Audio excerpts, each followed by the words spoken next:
continue. Less than 30 seconds. Well, you can watch it. And Dallas can just about stroll off with went to school is the best kept secret at NBC. Third down and 20 for Kenny Anderson. Throws it out here. He's got a man wide open. Bass first down at the 42-yard line. Right on the money, Ken Anderson to Don Bass. And Sam, in all honesty, Kenny Anderson has taken a lot of heat. They say he's too shy. They say he's tired of getting hit. But when it comes to throwing the football, I don't think you can find anybody that can throw it on a line 25 or 30 yards right there. Laces up on the right foot. Bass catches it. That's 1st and 10. With Bob Trumpy, Sam Nover. Nice to have you with us. Texas Stadium, 94 degrees at game time, about 115 on the floor of the stadium. And as you see, the Bengals already lead it 3-0. A 48-yard field goal by Barr, and Archie Griffin grabbed by Harvey Martin around the neck, and he'd like to take his head off. Grabbed by Harvey Martin? That's an understatement. Jim Corbett and number 89, Dan Ross, are the messengers for head coach Homer Rice today. He has used his guards in the past. He has used his running backs, but he has an injury-depleted offensive line, and so today it's Corbett and Ross, and they alternate on every play. Corbett wears 81, Ross 89. Second down, 10, Cincinnati at the Dallas 42. Anderson tried to get it, I believe, to his running back Archie Griffin, and Brunig had the coverage, and some pressure on Anderson that time. And so on third down, the nickel defense being employed by the Dallas Cowboys. And Charles Alexander comes into the game, as does Jim Corbett with the play from the bench.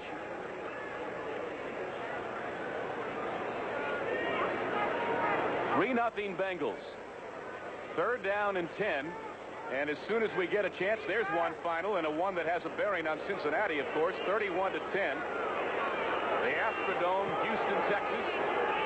For those of you who are watching that football game, welcome to ours at Texas Stadium. It's 3-0 Cincinnati. He's got Bass again. First down and out of bounds. And Bass is killing the Dallas secondary. And you know who he's doing it on? Hollywood Henderson. Man-to-man coverage. Linebacker on it. Wide receiver, and they expect Thomas Henderson to make this coverage, but Kenny just puts it once again right on the money. This wing and this wide set that the Bengals are using is making Dallas go to the single coverage. Bass just runs a good out pattern on Henderson. That's a good 15, 16-yard gain. 3 catches, 39 yards for Don Bass, and with the loss by Cleveland today and Pittsburgh's loss to Philadelphia, there are no undefeated teams in the Central Division of the American Football Conference. There is one winless team, the Cincinnati Bengals, but they lead here 3-0 and are driving for more. Anderson, they've got him back at the 35. Randy White is the man who made the tackle, but Bob Trumpy, in our pregame discussion, hit the nail right on the head. The Bengals are throwing on first down. Randy White, nicknamed the Manster, on Mark Donahue, who is a second-year man from Michigan. Tough assignment for Mark, but I think he'll get it done. White might get through a couple of times, and if I'm not mistaken, that's Randy White's first sack of 1979. Last year he had 8. Dallas was very concerned about his inability to get to the quarterback. Well, concerned no more. They had only 7 total sacks going into this game, but they've had a couple today. Second down, 16 Bengals. And the draw, Alexander, a couple of yards. He reaches the 32. Here's some more finals from around the National Football League. The Washington Redskins have beaten Atlanta 16-7. Dallas will be interested in that. There's the biggest upset of the day. The New York Jets have defeated Miami. That's 3 straight. Walt Michaels over Don Shula. 2 last year, and now this one. Has him in his hip pocket. New Orleans beat the hapless Giants again. That's the other undefeated team in the profession. And whoa. There's a big upset.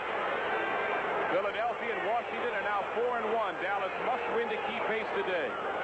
We'll continue in a moment. Anderson, third down, throws it out here. It's intercepted by Randy Hughes. Ken Anderson is the only man back. 25, 20, 15, 10, 5, out of bounds at the 3. Charles Alexander knocked him out.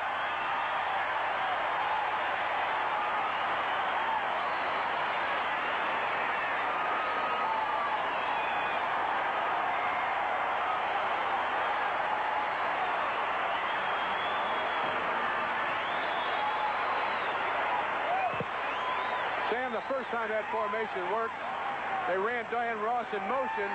Nobody went with him. The second time, Kenny was pressured slightly. Probably should not have thrown the football. Randy Hughes taking over for Charlie Waters, probably the third best safety there is in professional football. All three of them play on the same team, and that's what you call your turnaround.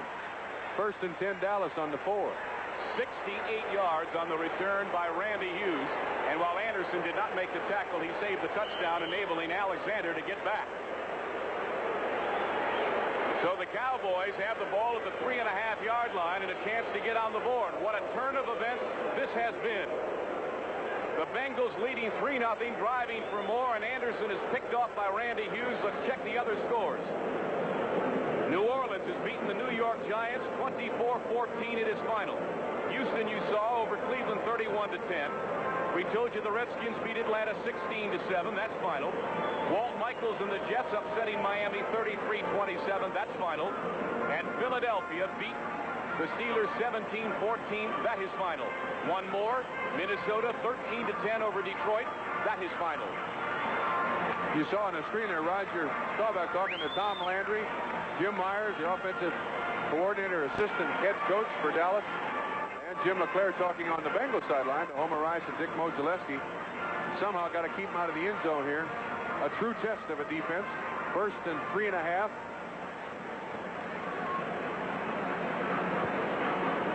In the third quarter, Buffalo, boy, they are amazing.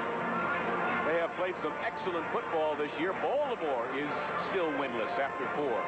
Trying to get in the victory column for the first time in 1979. Unfortunately, though, Buffalo does have to score 50 points a game because they can't stop anybody from scoring. They're doing it today. They've held Baltimore to 6. So the timeout here, we get things straightened away. The Cowboys huddle now back at the 15-yard line of Cincinnati.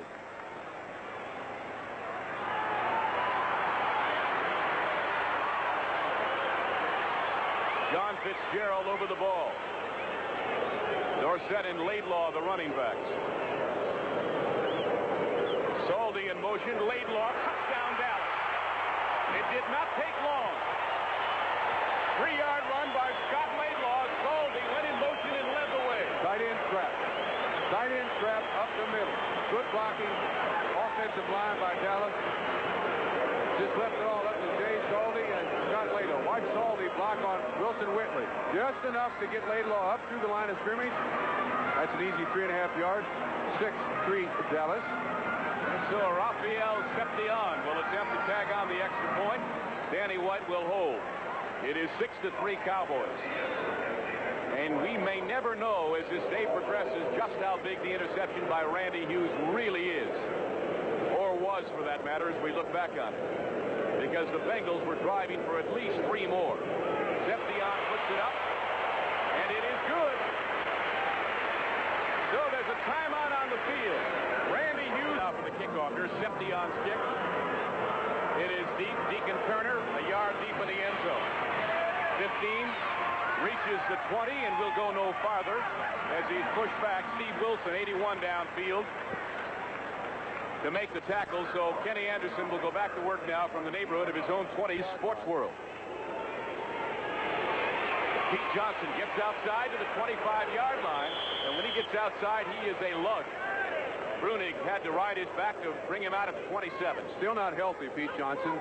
Cracked his wrist last preseason game, still playing about one arm. Weighs about 255, 260, and you're right. When he gets rambling, he's tough to bring down. And I'll tell you, Bob, where they sorely missed him in the opener at Denver, where they lost to the Broncos 10-0 at a 3rd and 4th at the 1-yard line. You did the game. You know better than I do. Yes, you're right. And had you had Johnson in there, it might have been a different story. He's a load. There's no doubt about that.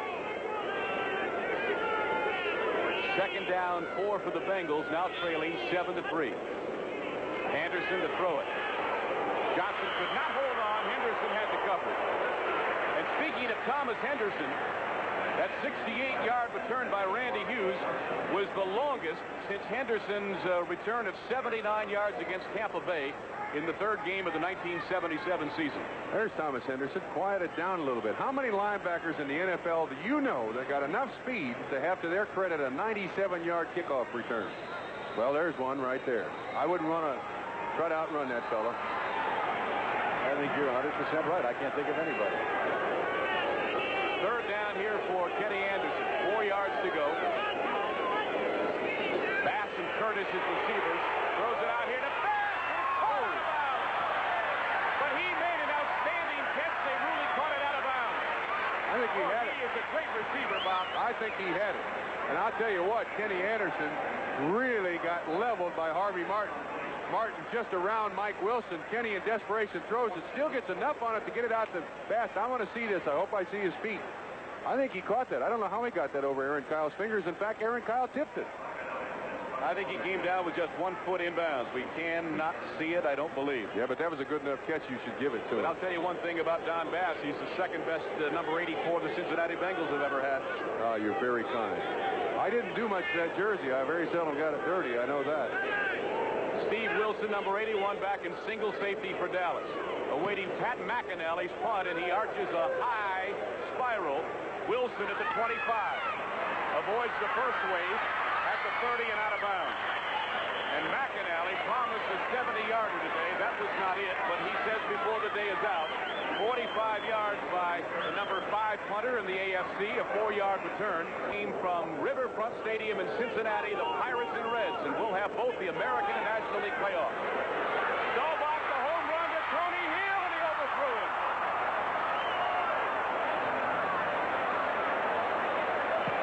Marvin Cobb and Louis Frieden had the double coverage, but Tony Hill can run like the wind, and he had 5 yards on both of them. And Rogers a little mad at himself. Well, you see the shadow on the stadium, which is tough for the players and also tough on our cameras. Sam, did you know that when they designed this stadium, they had a mock-up with a lamp sitting off to the side of it, and that sun is not supposed to show into this stadium. Somehow they had the lamp in the wrong position, and that's what they end up with. But by the third quarter, it should be gone. With all the architectural genius and all the money down here in Texas, they couldn't figure it out. It is a pretty place, though. It is a very, very nice place to watch a football game. However, it's probably among the 3 hardest surfaces in the National Football League. And the 3 hottest. Yes. Draw to Dorsett. Breaks the tackle. Trying to get outside. Into Cincinnati territory and out of bounds at the 47. Run out by Louis Frieden. But Dorsett broke a tackle at the line of scrimmage. Giron is the man who ran him out. 23 yards on the carry. And for a little guy, he has amazing strength. You'll see him run right through the tackle of, I believe, no, it was Giron. Dick Giron. Yes. Dick Giron, right through the tackle of Dick Giron, and he is right now in full stride. 3 steps, and he's in full stride. And that guy makes 23 yards look so fast. He's not the only Heisman Trophy winner on the field. Griffin's got 2, Staubach's got 1, and 63 for Navy. We got hardware all over the place from the college ranks. So it's a first down at the Cincinnati 45.5-yard line. There is good reason why Tony Dorsett gained more yardage in college than any living human being.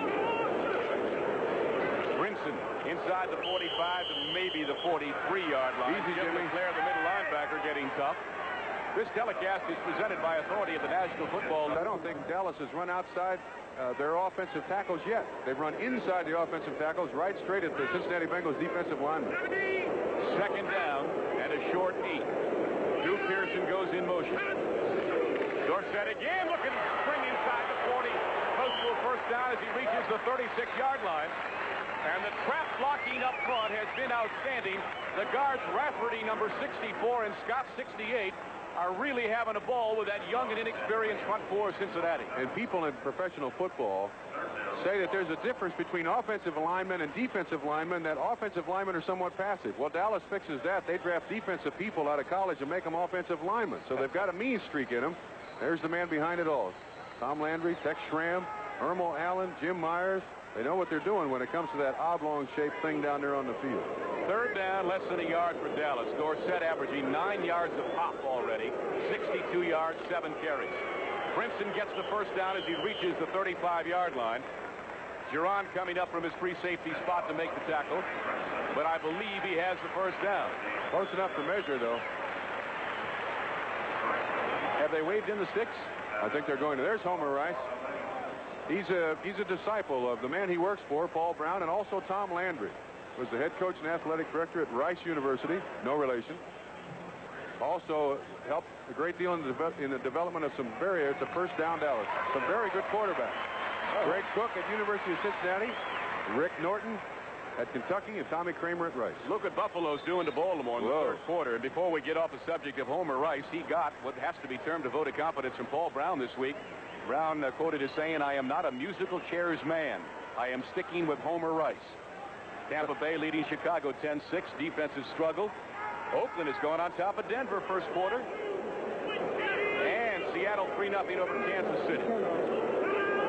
Here it's 7-3 Dallas. Staubach on first down.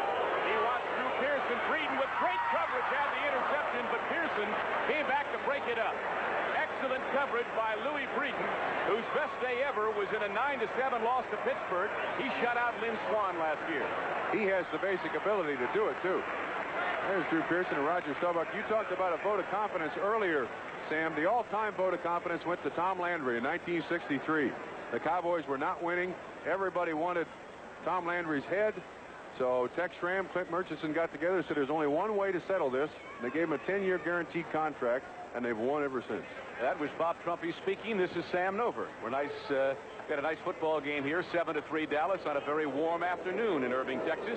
Roger Staubach is not particularly enjoying his stats today. 1 out of 6 with 1 interception for 5 yards. But this man has had an absolutely outstanding afternoon. Tony Dorsett reaches the 22-yard line, and a flag is down. First down. It appeared as if they threw a flag, or was that just a piece of paper that blew down? I think they threw a flag, face mask, against Cincinnati. I want to tell you, that young man has such great acceleration and runs kind of hunched over a little bit, so there's nothing to grab but his thighs. And when you try to, here's the call. 67, face mask on the tackle. First. And oddly enough, 67 is Gary Burley, one of Tony Dorsett's closest friends, having played at the University of Pittsburgh with him. And watch the way he accelerates through the line and breaks tackles like that, although he was not touched, but great moves, great acceleration, and he's an absolutely tireless runner. And if I failed to mention it before, the gentleman who spoke to you from the field was referee Fred Silva. Dorsett again. Reaches the 11-yard line. Dumped there by Reggie Williams, 57. Burley, at practice here yesterday, probably said it better than anybody else when he looked at the field and said, "I just dread having to chase Tony Dorsett around on this thing." And chase is just about what you do with that guy. Gary Burley last year had a phenomenal year for Cincinnati. Came to training camp this year about 15 pounds heavy. Is still fighting to get down to playing weight. And with this heat today, I don't know. Playing at about 275. Second down and 5. Dallas leading 7-3, looking for more. Brinson, 36. Behind a Dorsett block. Cuts it in at the 10 to about the 6-yard line. And the 3-year veteran from the University of Florida may have picked up another Dallas first down. And a devastating block by the rookie tight end of the Dallas Cowboys, Cosby. I don't think you're going to be able to. You'll see it just as Dorsett passes, or just as Laidlaw passes. Great block by Cosby. He gets to turn up. And they're going to measure for the first down. Brinson has been plagued by injuries. He had a shoulder separation, a slight one in the St. Louis game. Also, a rib injury was diagnosed. So that young man hasn't really played since the opener at St. Louis. It's the first down, Dallas. Excuse me, I said Laidlaw, Brinson. They're both replacing Robert Newhouse, who was out with a bad leg. Been bothering him for a couple of weeks now. Well, they're doing a whale of a lot better than that today. 3.9 per rush isn't bad at all. But you can rest assured that Dorsett well over the 80-yard mark here in the first quarter. And the Cowboys are rushing the daylights out of the football. Laidlaw and Dorsett are the setbacks. First and goal, Dallas. It's Laidlaw. Puts his head into about the 2-yard line. Scott has the Dallas touchdown. Reggie Williams, 57, having to make the stop again. Sam, this Dallas offense is averaging through 4 games 400 yards a game on offense, which is awesome. Then explain to me why they've had 3 very, very difficult football games and haven't blown anybody out. Yeah, they've won 3 games by 13 points total. They played St. Louis. O.J. Anderson had a great day. They played Chicago. Walter Payton had a great day.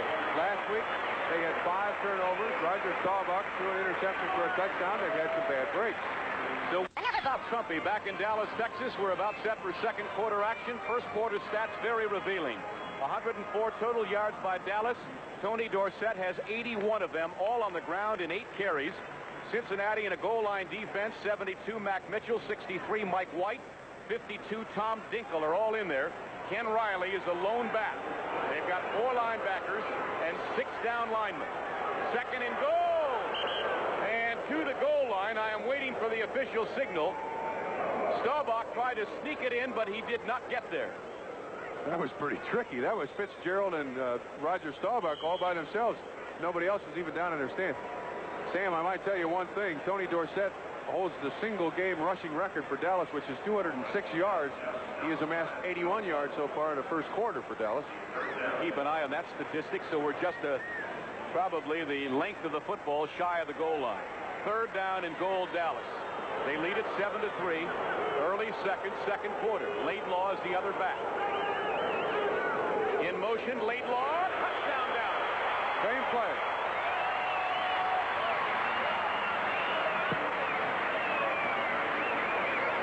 Two touchdowns, both the same play. Both the tight end in motion. Both the tight end in motion on Wilson Whitley, just trying to trap him. They let him come across the line of scrimmage. Salter gets him out of the way just a little bit.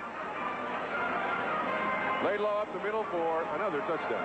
Laidlaw reminds me a great deal, not so much in style, but in accomplishment, of Don McCauley at Baltimore. He produces. Very consistent. Will do anything offensively for you to get it in the end zone. 7 touchdowns in 6 games last year, replacing Robert Newhouse. He's got 2 today, and Seption will try to make it 14-3. Placement, kick is up, and it is good. So the Cowboys, after trailing early on 3-0, have answered with 2 touchdowns. Randy Hughes, the catalyst, the 68-yard interception, will return to Texas Stadium in a moment. There you see the stats on the scoring drive for Dallas. Their second touchdown in that drive of 69 yards. They had 7 first downs. Interesting to say that in the first quarter, Roger Staubach, as you said, was 1 for 6 with 1 interception. Kenny Anderson 4 for 8 for 1 interception. And here's Raphael Seption to kick it to Browner, 21, Turner, 22, Nathan Poole, 35. And he drilled it right at Turner. About 3 yards deep in the end zone. 15, 20, crosses the 20 to about the 23-yard line and stopped by number 81, Steve Wilson, and number 84, Doug Cosby, a couple of rookies. 25 yards on the return, and the Bengals will set up shop at their own 22-yard line. Don't forget that NFL 79 moves into the 6th week of the season next Sunday. Full schedule of regional coverage games. NFL 79 at 3:30. Our 3:30 games of Steelers and Cleveland. Won't that be something? Trumpy and I will be in Denver, San Diego, Denver. That should be an outstanding ball game. And the Jets at Baltimore, then at 4:30, Seattle and San Francisco. Preceded, of course, by NBC's coverage of the baseball playoffs. Alexander reaches the 25-yard line. The rookie out of LSU. A couple of yards stopped by Larry Cole. And you know, oddly enough, Bob, the left side was supposed to be suspect with the retirement of Too Tall Jones, or rather the retirement of both Too Tall and Jethro Pugh. But Cole and Dave Stalls have upheld their end of the bargain. Stalls has been a surprise for him. Larry Cole has played consistent football for this football team for an awful long time. I think it's his 13th year in professional football, and he tries desperately not to get any publicity.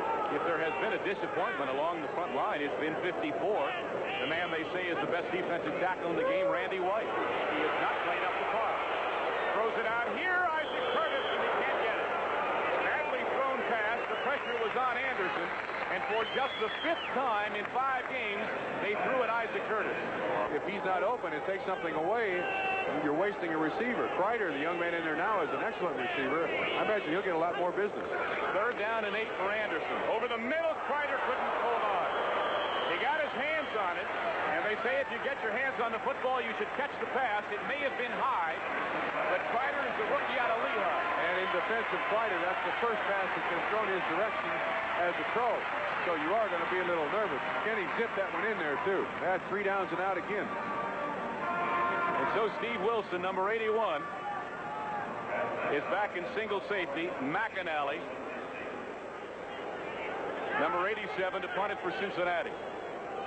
McAnally was the number 1 punter in the National Football League. I know you thought that distinction always belonged to Ray Guy of Oakland, but this guy just went out and just clean beat him last year. And an excellent punt, driving Wilson back to the 22. Looking for the blocking. Got to the 30-yard line and knocked out there by Jim Browner, the Notre Dame rookie. 54 yards on the punt by McAnally. 10 yards on the return. Bob Trumpy back in Dallas, Texas. Irving, Texas to be exact. The Cowboys leading the Cincinnati Bengals 14-3. And Dallas will go to work at its own 31-yard line. Drew Pearson split wide right. Tony Hill to the left. Dorsett dots the I. Takes the pitch from Staubach. 35-40. Almost the first down. May have gotten it.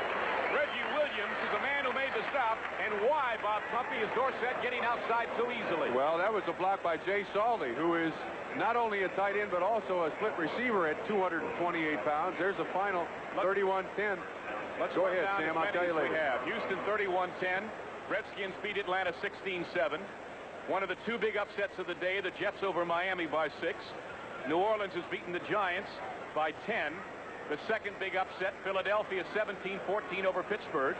Minnesota 13-10 over Detroit. More in just a moment. First down, Dallas. Dorsett got the 10 yards and a little bit more.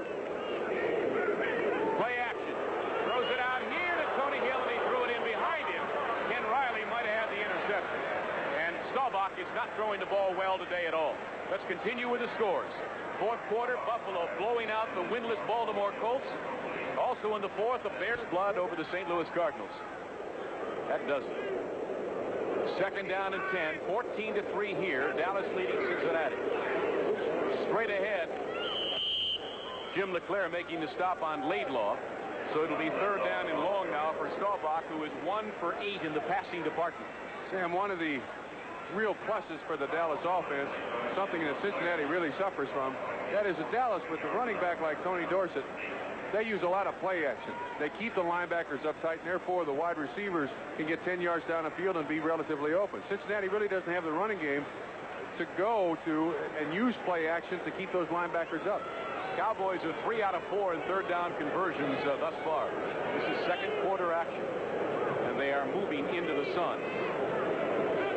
Shotgun used for the first time today. Staubach has a man. Preston Pearson, he couldn't hold on. Bo Harris had the coverage, and Pearson came up a little lame. He is limping. Danny White kicking it to Vaughn Lusby. Good hang time. Inside the 10, Henderson tipped it back, and they kill it at the 2.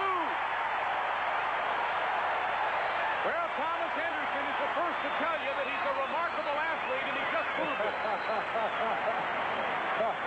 Not the least bit modest. Hollywood Henderson, 55 yards on the punt. Vaughn Lusby on the fair catch signal. And Henderson has the presence of mind to stay out of the end zone. If his feet touch the end zone, he's a very gifted athlete. And it's also amazing he's the starting linebacker and still loves to play on a special team. So the Bengals trailing 14-3, but that's not the worst news. Pete Johnson gets it to about the 2, and Brunig rides him to the ground. I think they'll rule that his forward progress was stopped at the 2, although he reached the 4. And, Sam, I want to tell you, it is discouraging to go on the field with 99 yards to go for a touchdown. And that's the 5th time this season that the Dallas Cowboys punt coverage team is down the ball inside the 5-yard line. And that's an interesting graphic right there, too. Yes, they have the same schedule as does Pittsburgh, except they play the teams away that Pittsburgh plays at home. And the team that appeared to be the easiest opponent in the first 4 weeks is the team that beat them the worst, Buffalo, 51-24. From his own end zone, Anderson throws it out here to Archie Griffin. 5, 10, may have gotten the first down. I believe he did, at a great second effort. Close. By the 2-time Heisman Trophy winner, Randy Hughes made the tackle. But I think Cincinnati is out of immediate danger. Archie Griffin came out of college from Ohio State, where until this year, the only time they threw it was from the center to the punter. And he made himself a good receiver. I was going to say, let's give him credit. He has worked very hard and very diligently at catching the football, and he has become a better than adequate receiver. And I'm telling you, Sam, I have never seen anybody on the Cincinnati Bengals football team work harder than Archie Griffin does. Just short of the first down. Oh, it is a first down. Thank you, gentlemen. He is a guy whose heart will not fit in this stadium. If he were 6'3", that's high praise, and I think one of the things that's made him a better football player this year, at least it's conjecture on some people's part, is the drafting of Charles Alexander. I do believe that Archie Griffin, whenever he is pushed, he tries 130% instead of 110%. I like that little kid. Don Bass goes wide left. Isaac Curtis to the right. 45 is Griffin. He gets the football, and Larry Cole has him as he reaches the 13-yard line. Cole, the 12-year veteran out of Hawaii, in the past has been accustomed to playing tackle, was moved outside with the retirement of Too Tall Jones. And there you saw an example of that flex defense. I think, as put as succinctly as you can possibly put it, the flex defense is designed for one thing and one thing alone, and that's for pursuit for all the defensive linemen. They'll put one off the line of scrimmage so that he can get to the play going the other way. Would it be oversimplifying to say the flex is his own defense against the run? Yes, I do believe that's right. That's exactly right. Second down for Kenny Anderson. He's got a long 8. Throws it out here. Oh, look at the hit on Griffin. Thomas Henderson.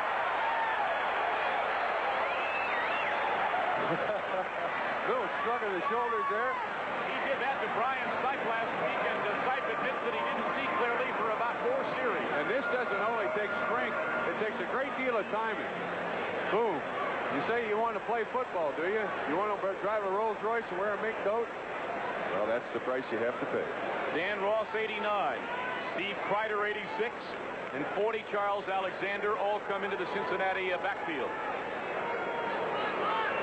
And as Bob diagnosed, when Preston Pearson missed the pass on the last possession, he has a slight hamstring injury. That's on the Dallas side. Here it's 3rd down and 8 for Kenny Anderson. Straight ahead. Alexander crosses the 22 to about the 24-yard line. And I believe he's got another Cincinnati first down. And in college, excuse me, Sam, in college they called him Alexander the Great. Played right down the road from here at LSU, a guy with legitimate 4.3 speed. Good block by Mark Donahue, trap block on Harvey Martin, and that time Mr. Henderson didn't help. Excellent call from the Cincinnati bench. That is a first down for the Bengals. They trail 14-3. 8:50 to go on a turning clock here in the second quarter. They got to get the ball down the field to Isaac Curtis, Sam. Aaron Kyle has single coverage on him. Anderson, down he goes, back at the 15-yard line.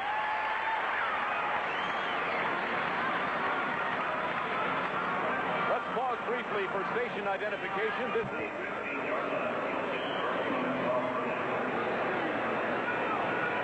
Sam Nover and Bob Trumpy back in Dallas, Texas. And Anderson has just been thrown for a sizable loss.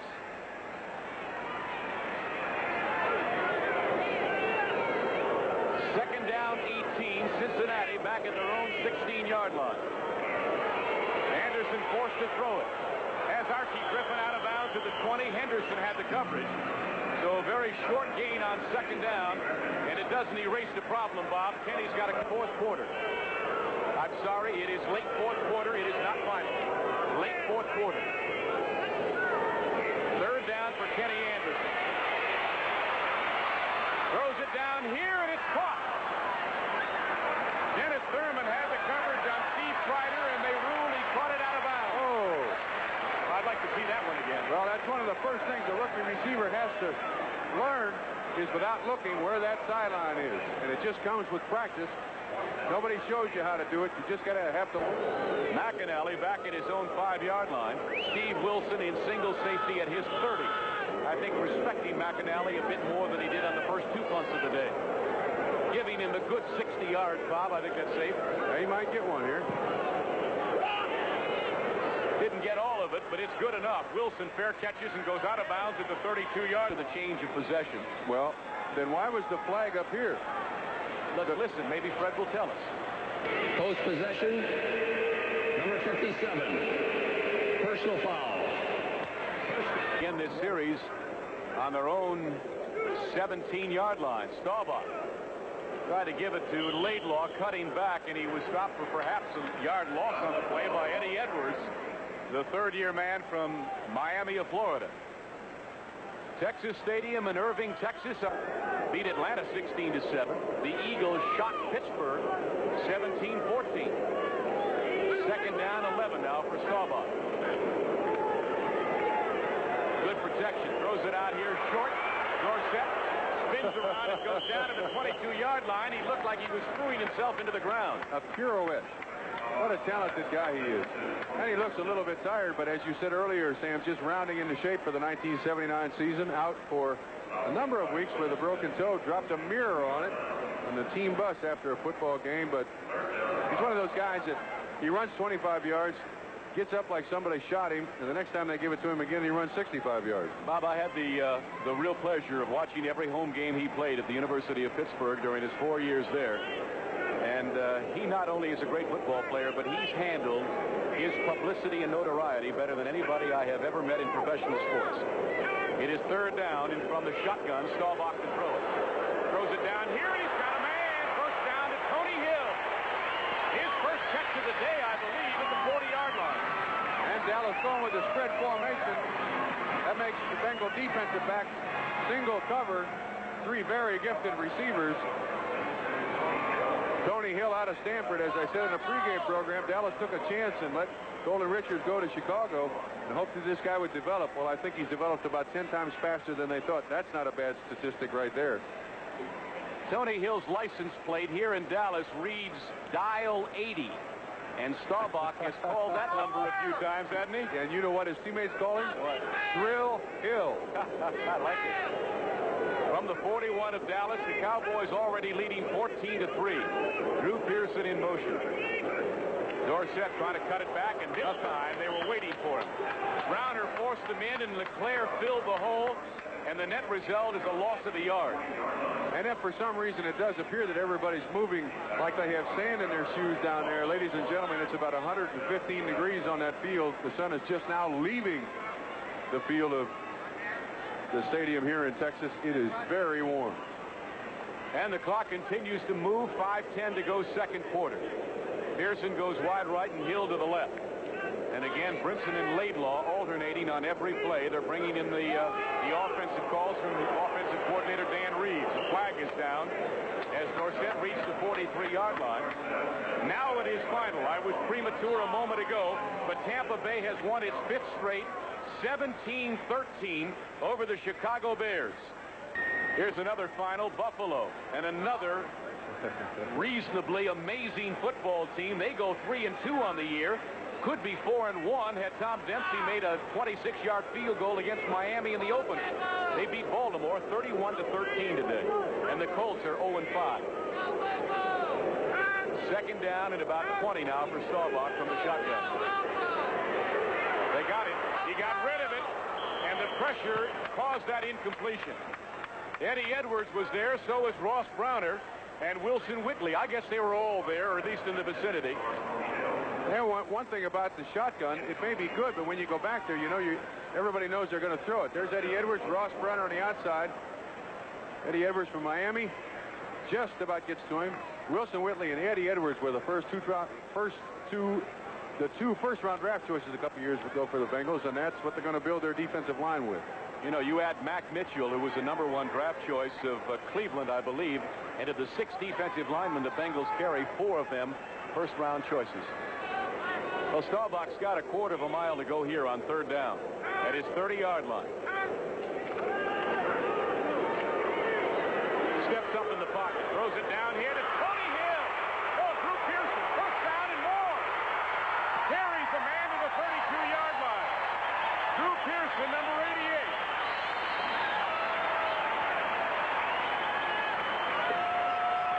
Sam, that was 3rd and 20, and if the Bengals have suffered from one thing in the first 4 football games, it is the fact that their defensive backs have not been able to cover anybody.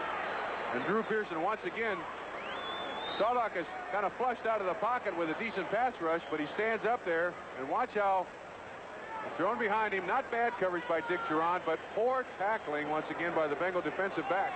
Not bad. I would say that was excellent coverage by Duran because Pearson had to turn the other way to catch the football. Thrown behind him.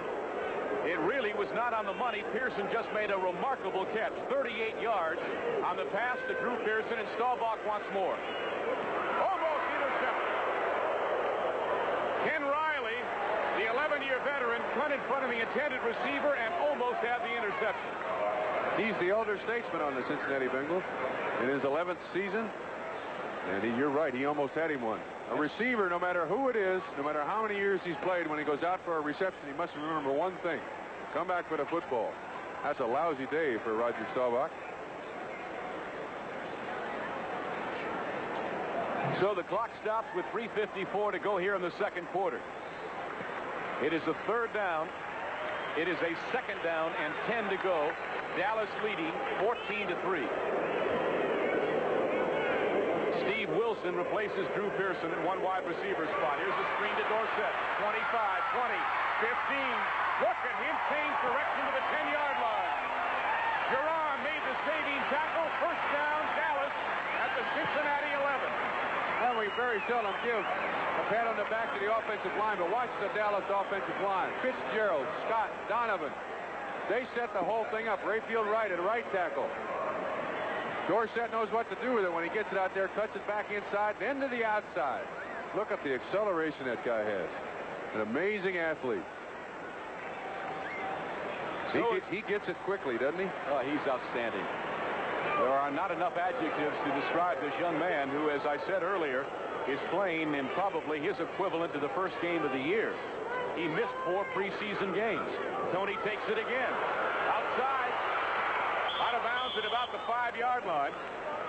Ken Riley is the man who ran him out. The pulling guard, or the left tackle, Pat Donovan, tried to lead the way. And it looks like he's ready to faint dead away. And they give him the ball again, and he does it again. And did you notice the strength he had shoving Ken Riley to the ground? Wasn't that an old Jim Brown trick to get up very slowly after every carry and then lug his body back to the huddle and then go again? Beat you to death with it. Oh, he's wearing the wrong number, though. Second down, 5 at the Cincinnati 6-yard line. Look at Dorsett. Brinson is the other setback. I bet Dorsett gets it again. He does. Inside to about the 3. Leclerc holding on around his waist as Tony goes to the 3-yard line. It'll be third down, 2 to go for the first down, and 3 for the touchdown. And Dorsett has carried 3 straight times if you include the screen pass. There's no doubt he's tired. And with as hot as it is, I'm sure that they will platoon their running backs as best they possibly can. But Tom Landry's got a starting team, and he wants to stay with it. And I don't think he cares if it's 215 degrees on the field. And Cincinnati goes to the goal line defense now. 4 linebackers, 6 down linemen, and the lone backfield man is Ken Riley. And I believe we have a timeout on the field here called by Dallas. And maybe he wants to give Dorsett a ring. You got it. You got it. There's a fairly big play for Cincinnati to stay in it here before halftime. Third down and 2. Play action. Staubach throws it out in the end zone. Dupree, touchdown. Billy Joe Dupree.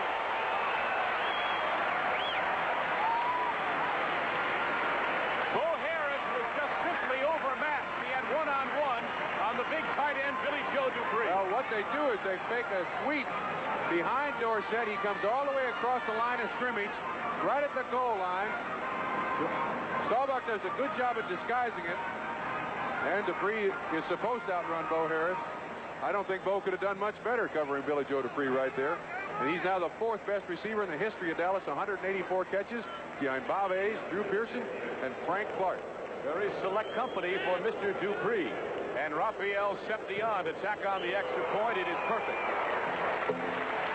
So the Cowboys have delivered a very crushing blow to Cincinnati here just before the 2-minute warning. It is now 21-3, the Cowboys over the winless Bengals. Sam Nover and Bob Trumpy, we are in Dallas, Texas. 94 degrees at kickoff time, about 115 on the floor of the stadium.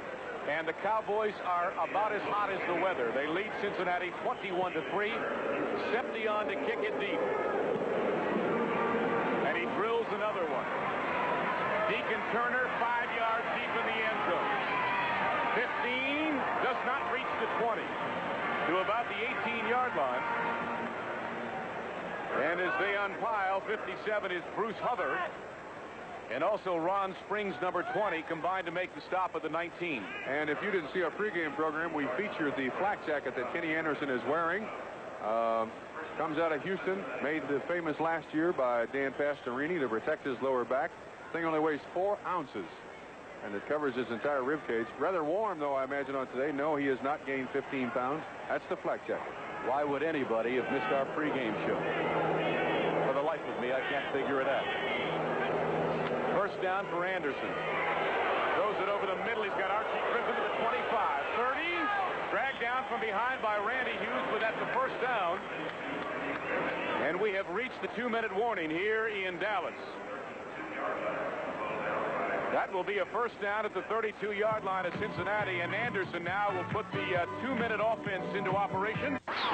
Well, as you can see, just a very small quadrant of the field is still bathed in sunshine here, and by the time we start the third quarter, we should be entirely in shade, and that will be to an advantage, I imagine, on both sides. I see a lot of fans going over there in that corner. I mean, hand fans to cool people off. You can get a heck of a suntan down here. You can get a suntan in the shade. From the 32-yard line, pass goes wide left, Isaac Curtis to the right. Alexander 40 and Griffin 45 of the running backs.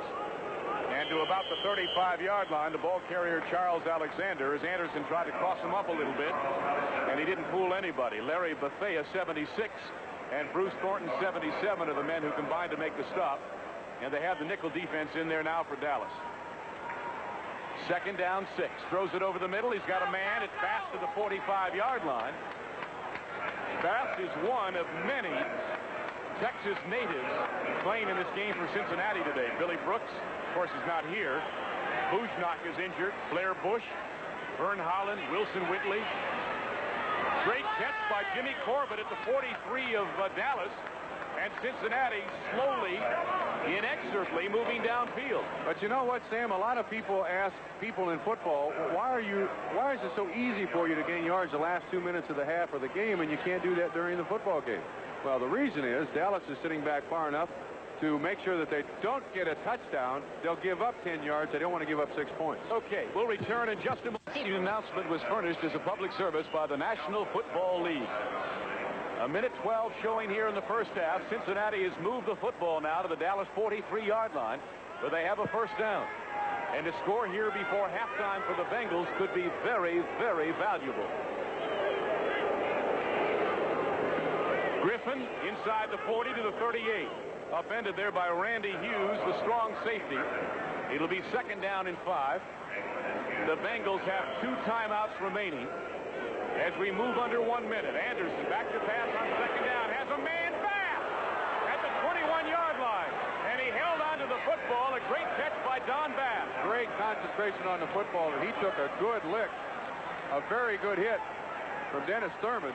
And hung onto the football. The Bengals will call a timeout. Now they got it on the 20-yard line.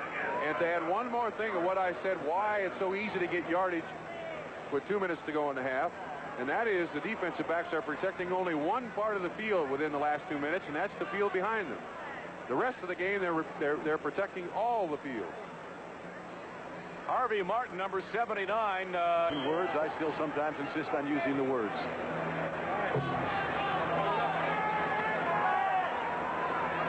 So here we go. Blair Bush out over the football. First down, Cincinnati, and they send Bass wide left. And Isaac Curtis, despite what appeared to be a little hamstring problem, to the right. And the pass out here intended for his running back, Charles Alexander. Cliff Harris had the coverage. It goes as an incompleted pass. And Isaac Curtis is limping and limping badly. I'm not sure if it's hamstring or his hamstring or what, but I think he was the primary receiver on that play, and Kenny threw it out to Charles Alexander in the flat. Hopefully we'll try to get a picture of it. I think it's his left leg. Nobody has caught more touchdown passes in Cincinnati history than Isaac Curtis, a total of 37, but he has been rendered ineffectual for all practical purposes here in 1979. Well put, well put. Second down, Kenny Anderson. Hegman faking the blitz. They throw it out here to Alexander, and Hegman got over to make the stop on it. Same play, different coverage. You remember number 58? I think the last time you saw him was in Super Bowl 13 when he stripped the ball from Terry Bradshaw after Thomas Henderson stopped him. And there they are. That was the nasty duo, wasn't it? Well, it was if you were from Pittsburgh. I kind of enjoyed it. You know, the odd thing about that play is that it cannot happen again. You're right. Because of the new rule, the whistle blows when the quarterback is in the grasp of the defensive player. Absolutely. Third down. Anderson needs a play, to say the least. Trailing 21-3. Tried to throw it ahead to Alexander, and it's ruled an incompleted forward pass. Larry Bethea broke it up. He picked up the football. That will be ruled an incompleted pass. Randy White was there. It almost worked. That's the old shovel pass. The first team I saw ever do that was Dallas, from just about the same thing, in shotgun formation. What he tried to do is an underhanded forward pass to Charles Alexander on the back side of the pass rush. There's nobody left. Everybody else in the defensive backfield has got coverage on somebody. Field goal time. Well, it was a great play theoretically. It just didn't work. And so Barr will attempt one now from the 29-yard line. Look good on paper. Yeah. Ryder will hold at the 29. An attempt of 39 yards. Chris Barr, his second attempt of the day. He's 1 for 1. He kicks this one, and he nailed it.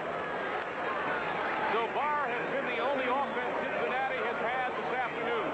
With 39 seconds to go in the half, the Bengals now trail 21-6. Will it be Bly Levin for Pittsburgh? Good question. He worked yesterday. We'll have to wait and see. It all begins Tuesday night at Riverfront in Cincinnati. At the 20-yard line, Crimson with the football, 35, and he's tackled on the far side of the field. Over there to make the stop was Tom Rood at 51. And so the Cowboys, I would imagine, will be content to run the clock out here with 31 seconds to go and starting this series at their own 35-yard line. You just did a baseball promo. I think we at NBC got to say congratulations to the Montreal Expos. With all the doubleheaders they had to play in the last 2.5 weeks in the season, Dick Williams has done a marvelous job with that baseball team that is very young, and they really deserve to get in the playoffs, and I'm very sorry to see them lose. Ditto, ditto. I don't know if I can ditto the last part of it, but I'll ditto the first two. To the 40-yard line, Laidlaw, number 35, the ball carrier. Ross Browner, 79, is the man who made the stop. And they are letting the clock run, as one might expect, leading here 21-6, and the Cowboys have had themselves a first half. Now, there's a big question to be answered here, Bob, and that is the Cowboys haven't hurt anybody this year as regards blowing them out of a football game. Can they do it to Cincinnati? Well, I do think that Cincinnati's kind of been snake-bitten this season. Dallas has not played very well, and still they're up 21-6. 21-6. Whether or not you see something there that's indicative of the first half. Well, one of the things that the Bengals rely on a great deal is play-action passing, and they only have 53 yards rushing the football, so the play-action does nothing to the Dallas Cowboys, to their defense. I really don't think that Cincinnati has played that badly. They had one very bad turnover, which resulted in the Cowboys' first score, but they haven't played that badly. They're Waterloo in the person of a 68-yard interception by Randy Hughes, and it was all Dallas after that. Short kick, Turner at the 3. 15-20. Outside, out of bounds at about the 27-yard line, run out by Dennis Thurman, the former Southern California star. 24 yards on the return, and so by Dr. Trumpy near the end of the first half. And he is back. First down, Cincinnati. From the I formation, deep back, Archie Griffin gets to the 28. Randy White and Bob Brunig are the men who make the stop, a gain of a couple of yards by the two-time Heisman Trophy winner in his fourth year now out of Ohio State. Seems remarkable that he's already in his fourth year. It does seem like yesterday. Sam, you'll remember in the first half that the Bengals did most of their throwing on the first downs. I hope they don't go away from that in the second half, only simply because they're trailing 21-6. That seemed to work very well for them. Number 84, Don Bass, comes wide left. And Isaac Curtis still in the starting lineup, wide right. From the I formation, Pete Johnson the up back, but it's Griffin to about the 34-yard line carrying the football. And he's dragged down by Henderson, 56, and White, 54. And it'll be third down and about 4 yards to go for Cincinnati. And Corbett comes out. Danny Ross goes in. They are the messengers today for Homer Rice. And you see the third down conversions there. The Cowboys have been very effective. The Bengals have been rather ineffectual. Actually, he's got about 3rd and 5, doesn't he? They split the backs again. Nickel defense by Dallas. The 5th defensive back is Thurman. Martin offside. Free play for Anderson. Throws it down here for Isaac, and he couldn't hold on. Curtis single coverage with the rookie Aaron Mitchell, and he could not hold on to the football, but I think they'll get the first down nonetheless. And a neat little bit of inflection by Kenny Anderson drew Harvey Martin off. That's legal. Defense offside, as long as you don't bob your head or anything like that, you can yell and scream and whistle it, anything that you want. I am more concerned about Isaac Curtis. That appeared to hit him right in the hands. Well, I don't think 79, offside, first down. And Isaac Curtis is coming off the field. So on the offsides by Harvey Martin, it's a first down for Cincinnati. Their drive is kept alive, and Steve Kreider, 86, replaces Isaac Curtis. Line of scrimmage, the 38-yard line of Cincinnati, trailing 21-6. Throws it out here to Kreider. He caught it out of bounds at the 47. Aaron Mitchell playing a little bit off him, but a pickup of about 7 yards, and Anderson had some pressure on him. And Kreider is 1 for 1 with the sidelines. Once again, this is a time pass. Kenny goes back. The receiver goes to set distance. He sets and releases it quickly. D.D. Lewis almost got to him on a linebacker blitz. Fine catch by Kreider. Good play. Keep that up. Gain of 8, second down and 2, Cincinnati. Now they shift Griffin to the top of the I. Pete Johnson is the up back. He gets the carry.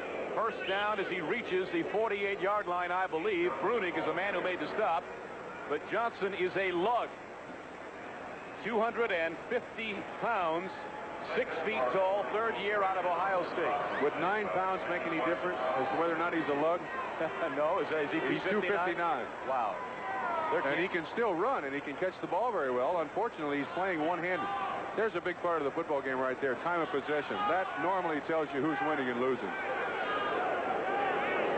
That's a rather accurate barometer today, isn't it? Yes, it is.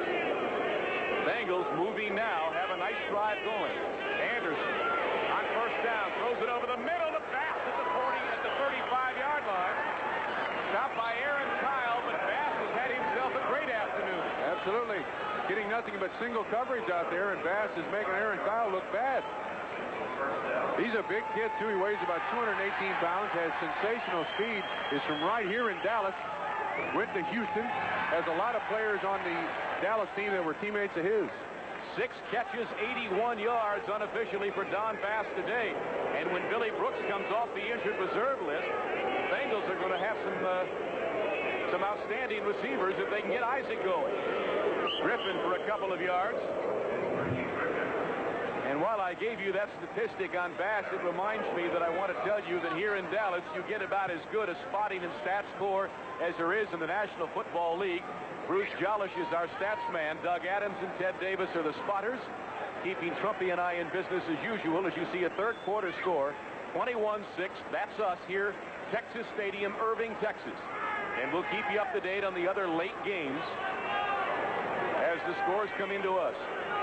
The next one drive by Anderson. That's Kreider in motion. He gets the football and out of bounds at the 25. Very close to another Cincinnati first down. And that one on Aaron Mitchell. Once again, just motion. And they're trying desperately to get single coverage, which they're getting with motion through the backfield by Kreider from Lehigh University. Not what you call your football power, but the Bengals also have a player from Dartmouth. They have one from Yale. They have one from Harvard. So they all sit around and play bridge, I suppose. The intelligentsia of the National Football League. How did you make that club coming from Utah? By the seat of my pants. First down. Second man is Archie Griffin. He's got a hold of the 15-yard line. He'll be just a little bit shy of a first down. Great block, Sam, by Pete Johnson.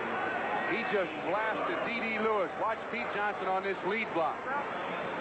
He just leveled D.D. Lewis and Archie Griffin, little guy, but with a lot of moves, and almost busted up through there for 6 points. You know what the D.D. stands for in Lewis? Down and dirty?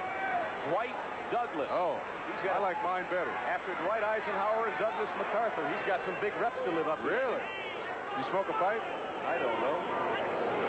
Second down, 2.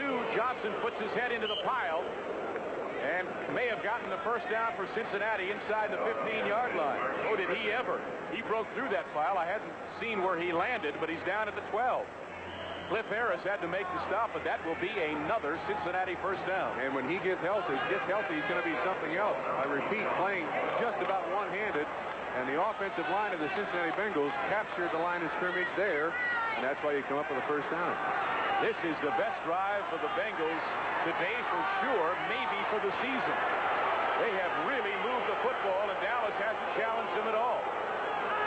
First down again. Anderson inside handoff to about the 8-yard line. Johnson again. Maybe the 9. I may have given him a bit too much on that one. Harrison scores now into the third quarter. Oakland continues to surprise Denver 14-3. Kansas City at the Kingdome still leading Seattle 10-6. San Francisco coming back at San Diego now. It's 17-9. The game being played in San Diego, and the Rams still cruising over the Cardinals. Sam, the Bengals can't go away from their game plan. They got to throw it down here just like they have in the middle of the field. Second down and 8. You called it, Bob. Over the middle. Touchdown. Don Bass. That's 6 catches. He's had a heck of a day in front of the hometown folks from Fort Worth Polytechnic High School right here. Just a slant pattern. Kenny's got good protection.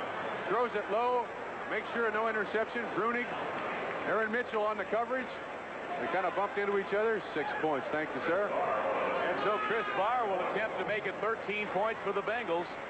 So that field goal at the end of the first half gave them a little bit of impetus, and this drive has really been magnificent, as engineered by Anderson. Ryder holds it, and Barr drills it. Steve Wilson, 81. Wilson had an 84-yard kickoff return for a touchdown against the Bears called back, but this is Springs, 2 yards deep. The former Ohio State star, and they got him down at the 11-yard line. Okay. Nathan Poole, number 35, and getting off the bottom of the pile is 59, Howie Kernick. And so the special team of Cincinnati does the job, and Staubach will have to begin at his 11-yard line. And it'll be interesting to see just what Dallas does offensively. In the first half, they gave it to Dorsett enough times to get the ball in the end zone. Let's see if they do it again. He had, 98 yards in the first half on 12 carries. And do you remember what I said to you as we bowed out at halftime? The Cowboys haven't blown anybody out. You're right. They haven't got the killer instinct. You're right. They can't put them away when they have the chance. Let's see whether they can answer Anderson's touchdown with one of their own. Slant pattern to Pearson. First down to the 25, 27-yard line. Well, that's a good start. That's a heck of a start, and a great call by Staubach, or whomever called it, on first down. Well, Tom Landry calls them all, and once again, Louis Breeden playing off. And Louis Breeden is on the ground. Louis Breeden playing off of Drew Pearson, trying to protect for the touchdown. Scott Perry comes in to play cornerback now, replacing the injured Louis Breeden. First down and the give to Dorsett. Following a block by Scott to the 34-yard line. And a pickup of about 6 yards as Browner and Cobb combine to make the stop. Let's pause 5 seconds for station ID. If for any reason you have just joined us, Sam Nover and Bob Trumpy, we welcome you to Texas Stadium in Irving, Texas. Third quarter action, 8.5 minutes to play. 21-13, Dallas leads it. But remember, they led at one point, 21-3. Second and 5 for Staubach. That's Larry Brinson. Nothing doing. Good pursuit. Got a flag. Flag is down. Bo Harris made the stop, the 5-year veteran out of LSU, and it diagnosed perfectly for no gain. Louis Breeden is back in the ballgame, Sam. I think he just got the wind knocked out of him. Bo Harris is making signs like it's illegal procedure against Dallas, and I do believe we're going to get it that way.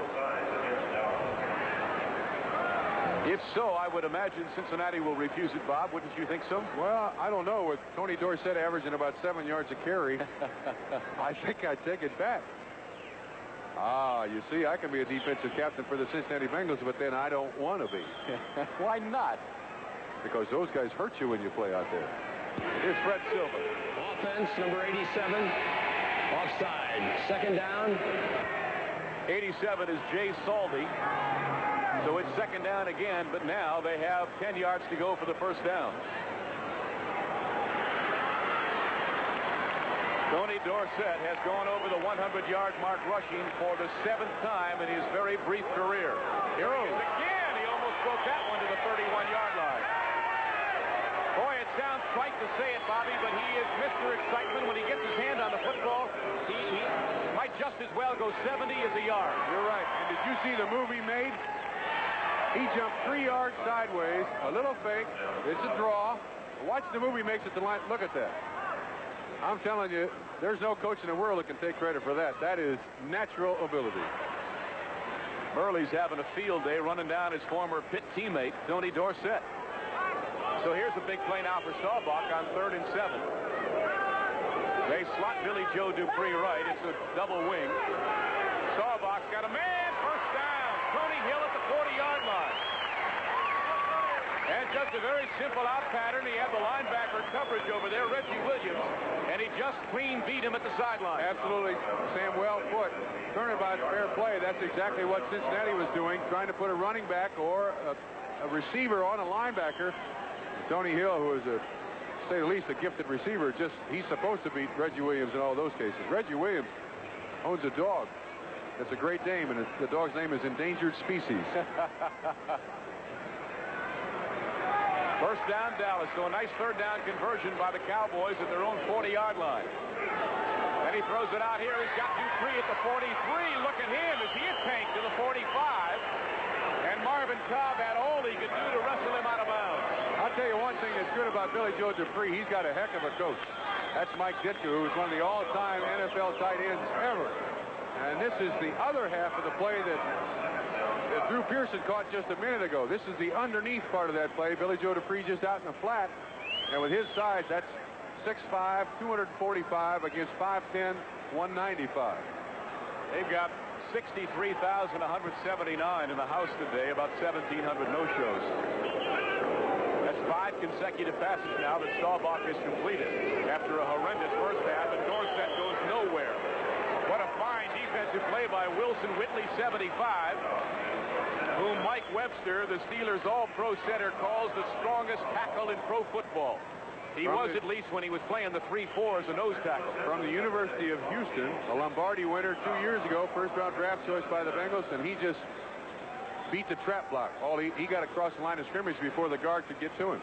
So here's another big 3rd down play for Dallas. Their conversion rate has been very, very good today. They have a 3rd down and 7 now at the 43-yard line. They're 7 out of 10. That is remarkable. What's considered good, Bob? About 35%? 40% is terrific. Uh-oh, Staubach doesn't like the defensive alignment and calls timeout. Here, they led the entire NFL in 3rd down conversion, 53%. That's a great testimonial of the shotgun, isn't it? For the offensive line. And Roger, 3rd and 7. Got a man in the seam. It's Tony Hill, 35-yard line. And just a beautifully thrown pass by Staubach. That's all you can say. He threaded the proverbial needle, put it right in the seam of the zone. Well, he was 6 for 15 in the first half, and in the second half, he's throwing a lot better. Watch the spiral on his ball. That is a bullet. Right to Tony Hill. First down.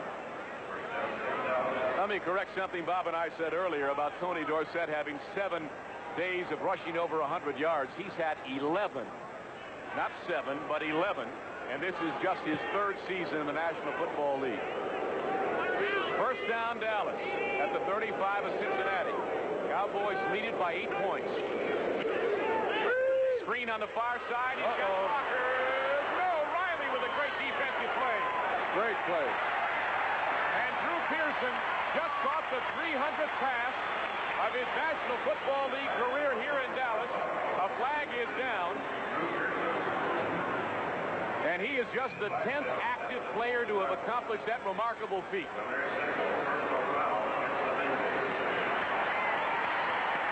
Personal foul on the Cincinnati Bengals. Little late hit. I thought he had 6 points here, but Ken Riley made a magnificent play to recover off the block of 67 Donovan to make the tackle. Number 75. Oh, Whitley, yes. Coming in late. Excellent call by the official. Right on it. The damage had been done by Riley, who, as Bob Trumpy pointed out to you, made just a superb play, avoiding the block of Donovan to make the stop, but Whitley ruined it all. So it's now first down at the 13 of Cincinnati. And they flood the left side. Dorsett now reverses his field and is dragged down for a loss of a yard. I thought thought he was going to come full circle and come back. Well, he almost did. Reggie Williams messed that one up on a blitz. And he got back in the backfield before Tony Dorsett could do anything. You'll see Reggie Williams, 57, coming in there. Plenty of pursuit. Tony Dorsett changes his mind. Well, he still gets back almost to the line of scrimmage. That's not bad. He lost a couple on the carry, so it's 2nd down and 12 from the 15-yard line, and both Tony Hill and Drew Pearson split left. I imagine he'd go to Hill in this situation. He's the leading receiver and also the leading touchdown maker for the Dallas Cowboys. Let us see. Draw to Dorsett. 10. Knocked forward to the 8-yard line. So it'll be 3rd down and 5. Ross Browner from behind knocked Dorsett 2 yards forward. Dorsett's not a bad second choice, though, Sam. Would you agree with me if you're not going to go to Tony Hill? I think Dorsett is a good choice anytime. Yes. From 1st to 4th down, from a yard to 15. It doesn't make any difference. Once again, the acceleration, the ability with a great deal of speed to cut laterally. I mean, you can't coach anybody to do that. You just come into football with it or without it. So it's 3rd down and 5. Staubach has an important call here. Hill lined up in the backfield, now splits left. Preston Pearson, the lone setback, 26. Single coverage. Staubach throws it over the middle. It's incomplete. He tried to set it up for Preston Pearson as they have the screen set up, but the rush came from the linebacker, I believe, number 53, Bo Harris, wasn't it? Yes, and also a total blitz by Cincinnati, taking a chance on defense, blitzing everybody and leaving single coverage on the outside receivers. There was just a mob of people there. So Raphael Seption is on. Danny White will hold and spot the ball at the 16-yard line. It'll be a 26-yard attempt by Raphael Seption. Trying to make it an 11-point difference for Dallas. The kick is up. It is good. Seption has kicked a 26-yard field goal, and the Cowboys now go back on top by 11 points. We'll update the scores of the game still in progress right after this kickoff return. 5 yards deep, Deacon Turner. 10, 15, breaks away to the 19-yard line, and down he goes.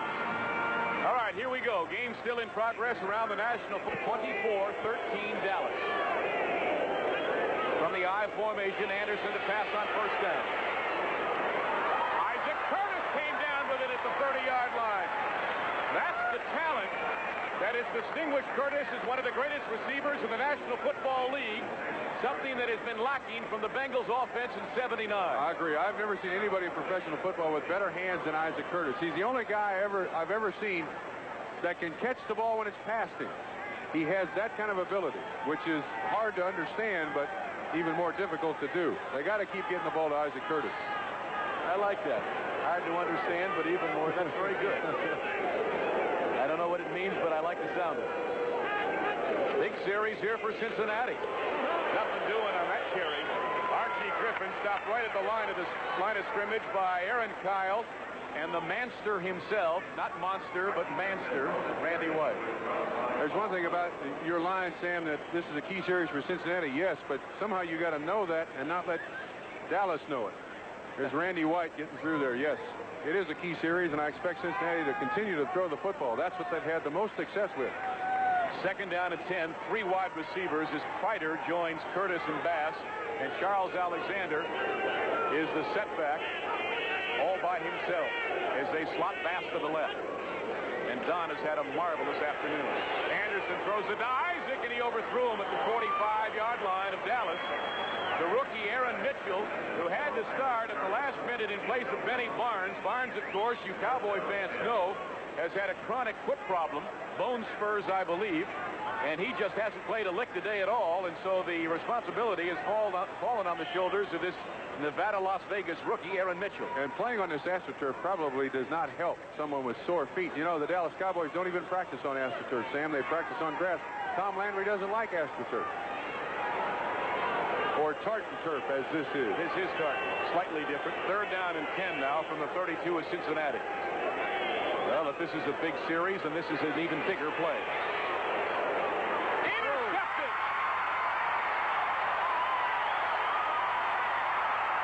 Out of bounds, the rookie Aaron Mitchell. intended for Kreider, intercepted by the rookie I was just talking about. Well, it's kind of half and half, Sam. He was covered well by Aaron Mitchell. And I'm not sure Kenny should have thrown it in there, but also Kreider has got to come back to the football. That's a part of it, too. Here you'll see the interception.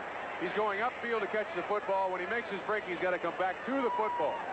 Take nothing away from Mitchell, though. Good coverage, and I imagine that's a pass that Kenny wished he had back. He'd like to have two of them back, the one to Randy Hughes in the first quarter that really turned the tone of this football game around. 36 yards on the return by Mitchell. The Cowboys are in business at the Cincinnati 13-yard line. Now they've got a chance to really put the heat on. Dorsett. Outside, inside, then outside again to the 10-yard line. He's enough to drive you crazy, isn't he? Well, he worked hard for his yardage. There's no doubt about that. And the Dallas offensive line is an offensive line that's been a very much under-publicized line. But last year, the offense ranked second overall. Only the Patriots beat them third on the run, third in the pass. They led the NFC in rushing, passing, led the NFL in scoring, 384 points, 342 first downs and 78. That's a club record. That is a good offensive team.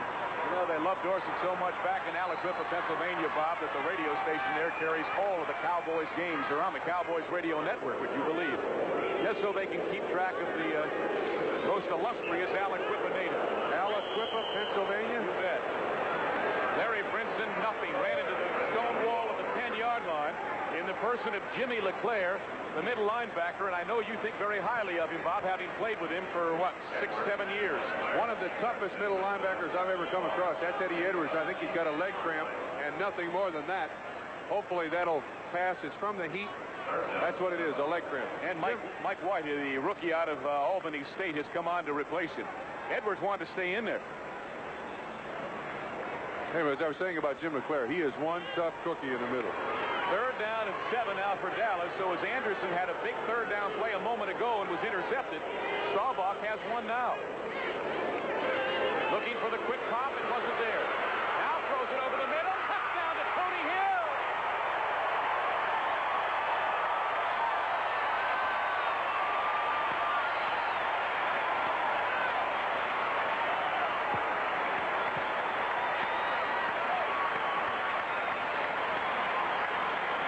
Here you'll see the play again. And Tony Hill is at least the third receiver in the receiver progression for Roger Staubach. He looked everywhere.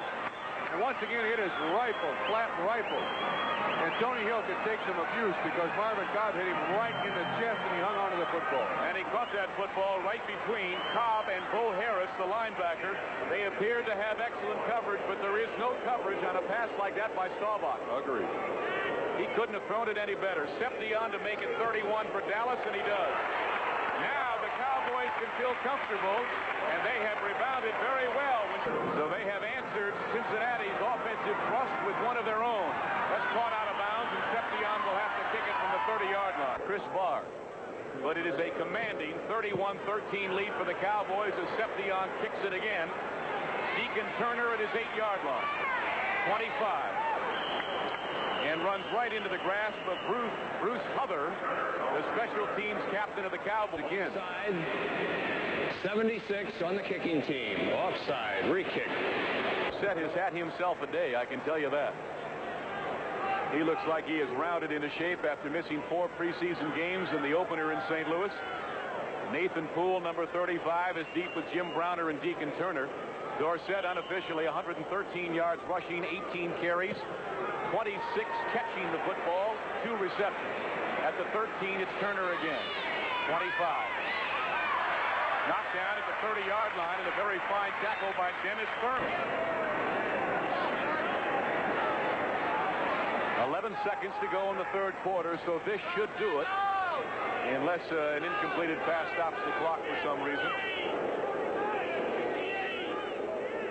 Griffin goes in motion. The lone setback gets the pitch. It's Pete Johnson. Getting up ahead of steam to the 35 and 40. They wrestle him down. That's not a bad play, Bob. You get him going with a head of steam, and he is really incredible to bring down. You're right. It's something like Kansas City runs, too. They run Archie Griffin in motion. He blocks the corner. Well, I don't think Fred Silva would want to talk to Bob Brunig, nor would Brunig want to listen if it were against Dallas. Oh, my goodness. That's a big one, too. 32 to the 16. That's too many yards, Mr. Silva. Unless the infraction came behind the line of scrimmage. Now they're adjusting it to the 17-yard line. 17 and 15 or 32 where I went to school. I think that might do it. Number 58, personal foul, clipping. First down. Blair, bottom left corner of your screen, Blair Bush. Clipping on Thomas Henderson. It's legal between the tackles, but not legal out there. Replay like that, Bob, convinces me that not only are the camera people doing their job, but so are our producer, Barry Stoddard, and director Dick Klein in the truck having a nice I'll afternoon. agree with that, yes. Don't forget, we'll have that Olympic address for you in just a moment. Hang on right after this play. Ooh, they tried to draw. Gave it to Charles Alexander. Nothing was there. Now, here's that address. So it's a second down now after that long walk-off and the failing on the draw play. And about 24 yards to go, the nickel defense by Dallas. Dennis Thurman, the fifth defensive back. A flag is down. Anderson throws it out here. He's got his tight end, Dan Ross. First catch of the day for him, I believe, the rookie out of Northeastern. But he was the one that jumped. He may have been. They're going back to the line of scrimmage again, and if so, yeah. Oh, no, they're pointing at Dallas. Oh. Bruce Thornton offside, the Illinois rookie who led the Big Ten in sacks last year. He was also the Big Ten's most valuable player. You know, as a defensive lineman, you know who the last guy to do that was in the Big Ten? Dick Butkus. You peaked. No, I just guessed. Oh, okay. Dick Butkus. Bruce Thornton. Number 77. Defense, number 77. Offside, second down.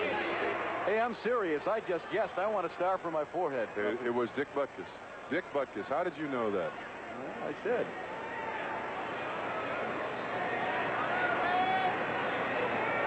Minutes and 16 seconds left in regulation time.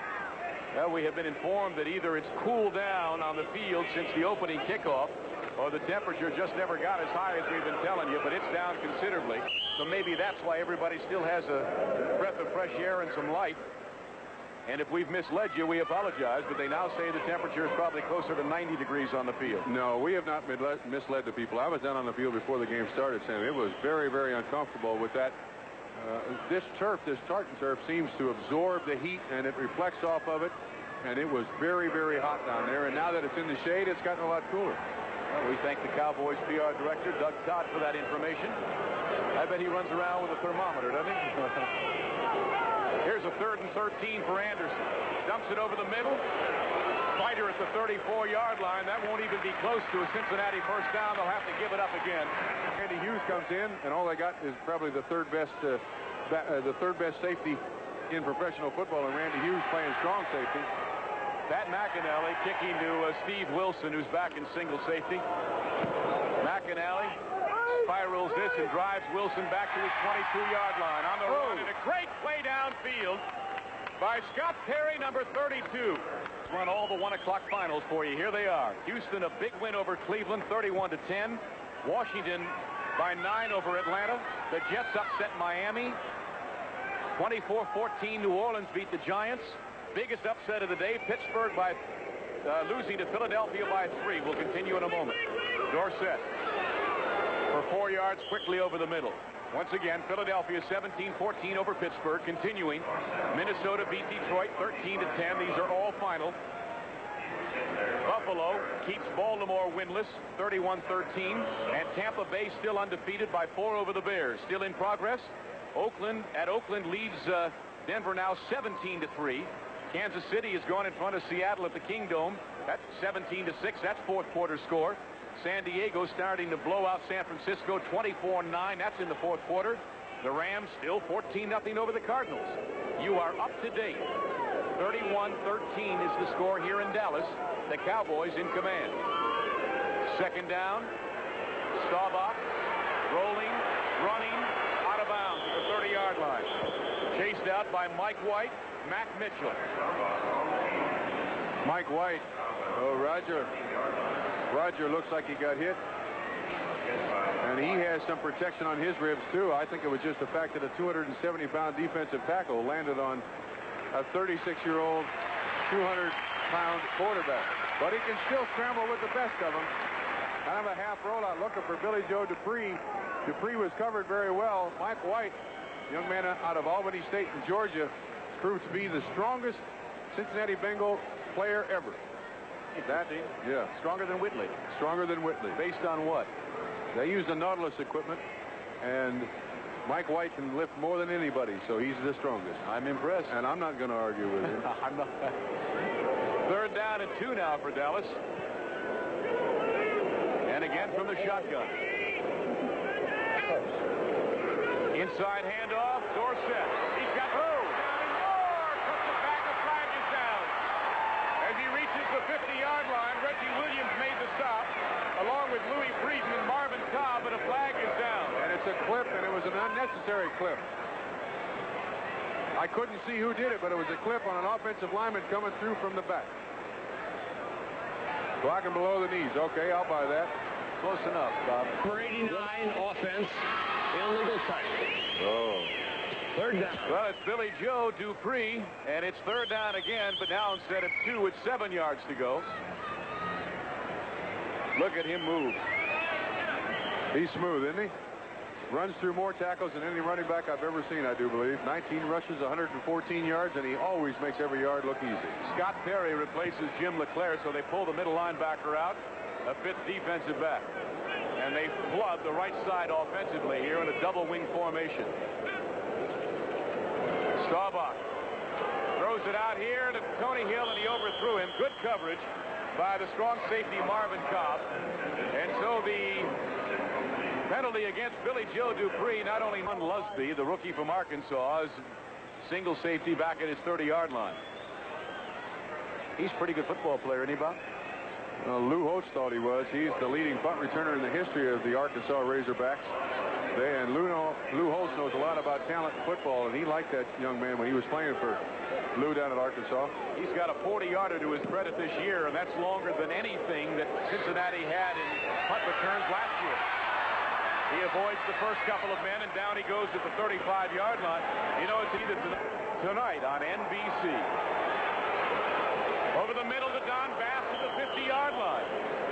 Aaron Kyle made the stop, but a flag is down. And before I leave this idea of the movie in the Disney's Wonderful World, you read where NBC is #1 in the ratings last week. How about that? Number 77. 1st down. Excellent vision, Trumpy.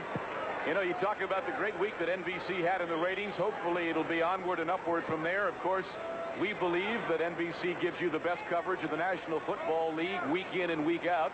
We know we have the best baseball coverage anywhere. And our playoffs begin Tuesday night from Riverfront Stadium, Cincinnati, the Pirates and the Cincinnati Reds. Then Wednesday night, the American League, Baltimore and California. Here's Alexander to the 25-yard line and not a step further. Stopped there by Larry Bethea and Randy White, and Bethea playing more and more in the second half here, as is Bruce Thornton, 77. Next week, Dallas goes to Minnesota, who finally put one together today, so I imagine Tom Landry, because of the heat down on the field, saving some of his defensive linemen. Well, we've got a great game next Sunday, don't we?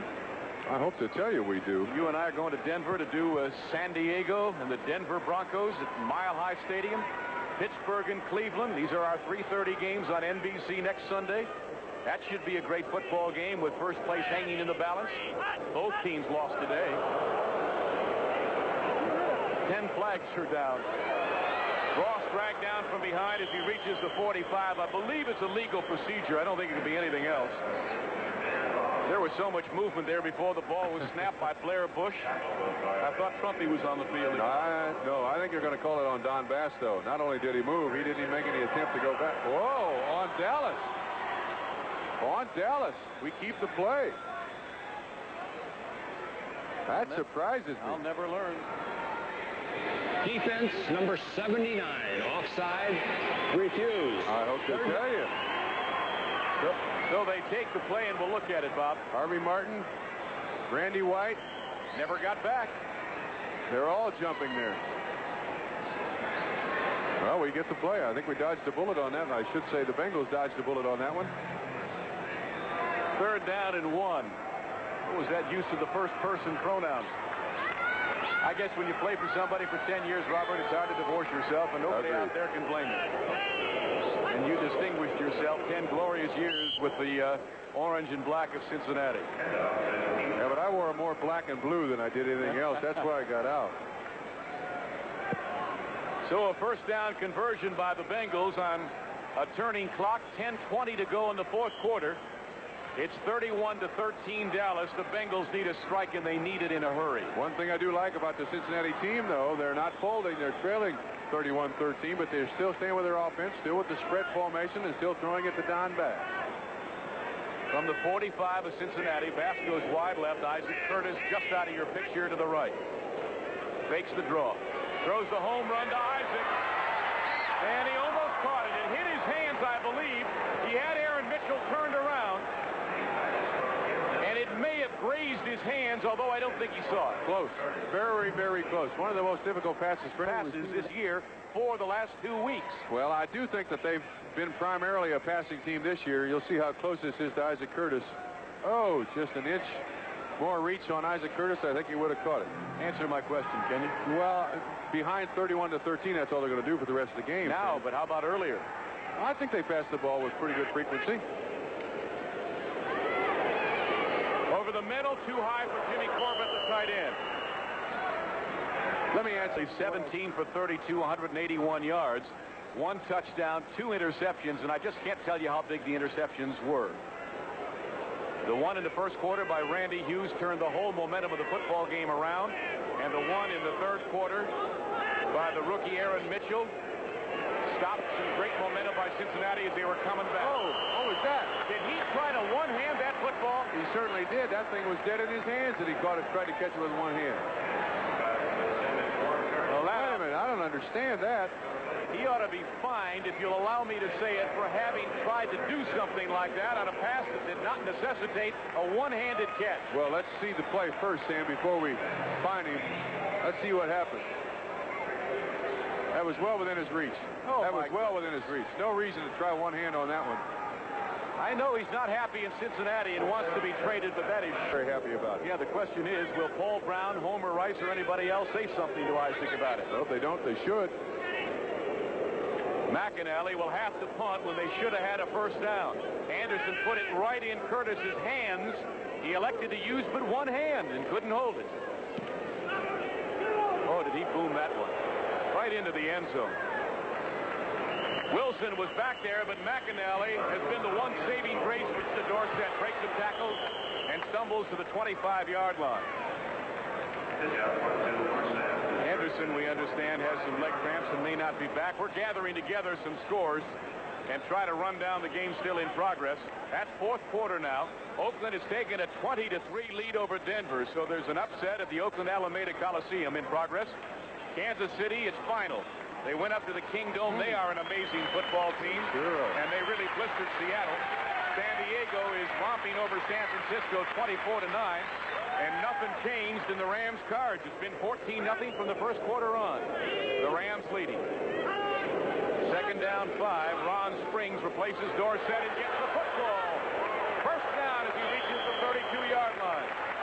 Bo Harris made the stop. And that play was the play that the Dallas Cowboys scored their first 2 touchdowns on. The tight end trap. They like that play. Jay Salty on Wilson Whitley. Ron Springs right up through the middle. Ron Springs was running back at Ohio State after Archie Griffin. Not quite as successful, but still a very good running back. And a good draft choice for Dallas. We have 8:22 to go in regulation time. Sam Nover and Bob Trumpy at the Texas Stadium. An 18-point lead for Dallas.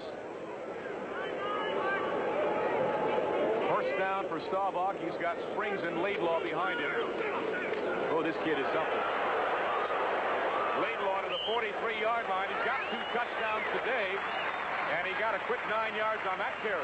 Finally healthy, and he's replacing Robert Newhouse, who is their starting fullback and been their most consistent fullback over the last few years. A power play up through the middle. Good blocking by the Dallas offensive line. I think Samurai could make a few yards on that play. Not to change the subject, Bob, but if Tom Landry wins today, and it looks like he will need just one victory to tie Paul Brown for 4th place on the all-time coaching list, which is a remarkable accomplishment and rather ironical inasmuch as Landry is on the far side of the field, and Paul Brown for so many years was on the sidelines of Cincinnati and now is sitting somewhere up above us. No, right below us. Oh, right below us? That's 2 great football coaches. There's no denying that. Inches shy of a first down with Scott Laidlaw.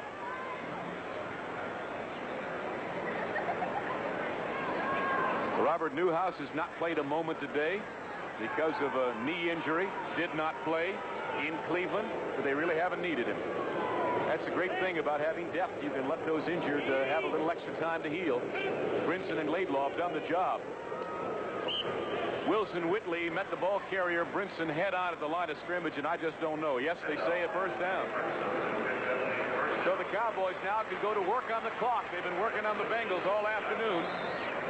It'll be under 7 minutes to play when they run this play. And Dallas is well on its way to gaining another 400 yards totally on offense for today and keep their average.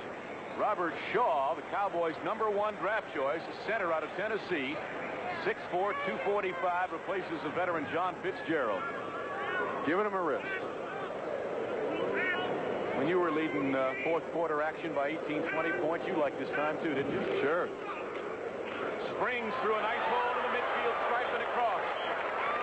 Well, they sprung Springs very nicely, no pun intended. Duran made the stop. And as I said earlier, one of the most unpublicized offensive lines, Donovan, Scott, now Shaw in at center, Rafferty. Oh, they're all going out. Donovan's gone, Scott's gone. Andy Frederick, 71, is in there. Burton Lawless, 66, has moved into the offensive line. Rayfield Wright playing right tackle.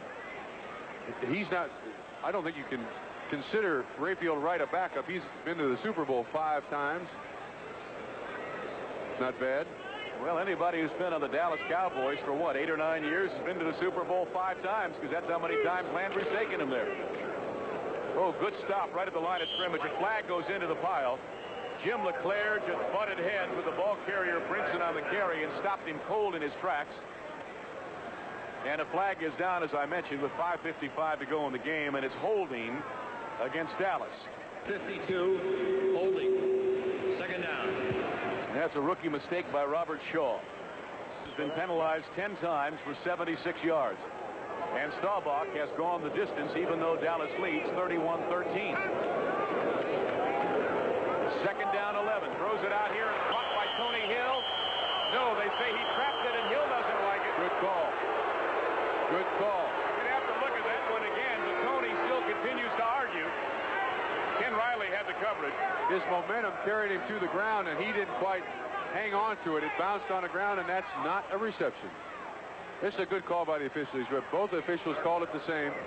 Timing pattern by Staubach. Good protection. Into the black part of the field, huh? Well, unfortunately, yep. Because of the shadows, we can't show it to you. Well, the man didn't want us to know. What can I tell you? That's fate. They're so lucky. With a capital F. They just did not want us to confirm that one way or the other. And again, of course, we apologize, but there's nothing our cameras can do with the shadows here in and out of the sunshine at Texas Stadium. Third down, Staubach is flushed from the pocket. Throws it down here. Preston Pearson at the 23-yard line. He had to come back for it, and they rule no touch again, and Pearson is furious. Oh, he spiked the ball. That should be a penalty. It should be. Yes, it should be. That is a penalty when you spike it like that. It's called delay of game. This was a dying swan by Roger Staubach. Dying swan by Roger Staubach because he was flushed. He couldn't hang on to the football. That's the toughest spot to be. An official that makes the call on the side of the team that the call went against. Well, Preston Pearson gave him an earful, didn't he? And there was no flag, so there is no personal foul. I think that may have been an oversight. Well, that's just an automatic thing, delay of game, spiking the football like that. So Danny White, who's had himself a great day, as has Pat McInally. White's averaged 49 yards at punt, McInally 50. Good high spiral by Danny. Lusby at his 13-yard line. Fair catch right in the sun. And so they'll spot it there. 44 yards on the punt by White. 5 your mind. I know Trumpy has because he just had a chance to see it. I don't think he caught it. You watch this ball hit the ground and up in his hands. Run it back one more time there. Maybe. Watch the ball. You see that? The back end of the ball was the ball that hit first. I think that's a good call. You may be right. Nice work by our director, Richard Klein. First down, Cincinnati the other way. Pete Johnson gets outside, breaks a tackle, and falls to the 25-yard line. I don't know if they run that play with any great frequency, but the last 2 times they've run it, Johnson has picked up 7 and 13 yards. I think it ought to go in the playbook permanently. Sam, they do, but Pete Johnson is hurt. They can't give him the ball 25, 30 times a ball game. They got some new people in there. Jack Thompson at quarterback. Isaac Curtis is out. Steve Kreider's now running at flanker. Don Bass had split in. So the throw-in Samoan, who has scored 3 touchdowns, all of them on the ground, in carrying Cincinnati through their last 2 games after Anderson went down. At the 25-yard line, he has a first down. And to give to Charles Alexander to about the 27. Tripped up in the middle of the pile.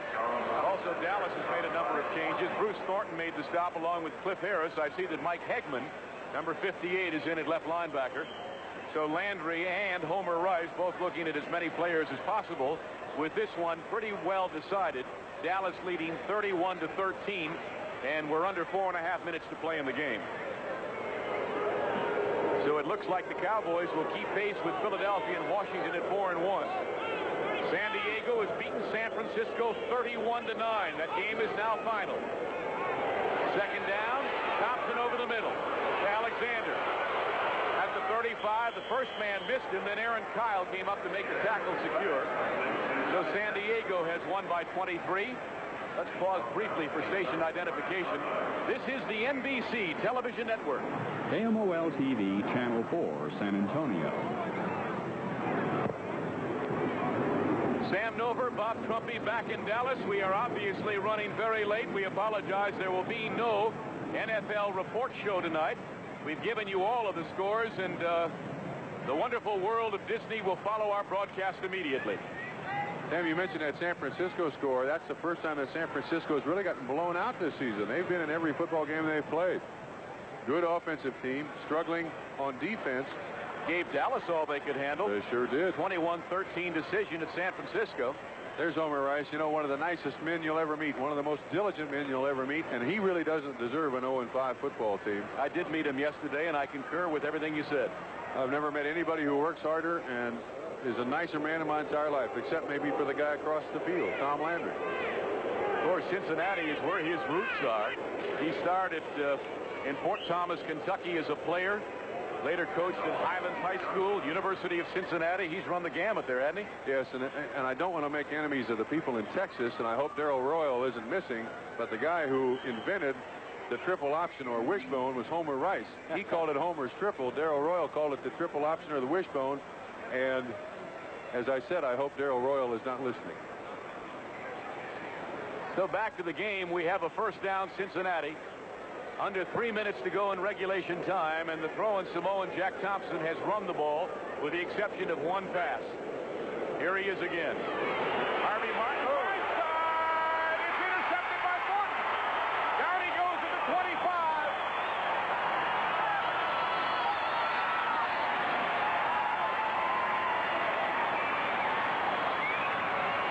Harvey Martin caused the interception by Thornton. Let's look at it again.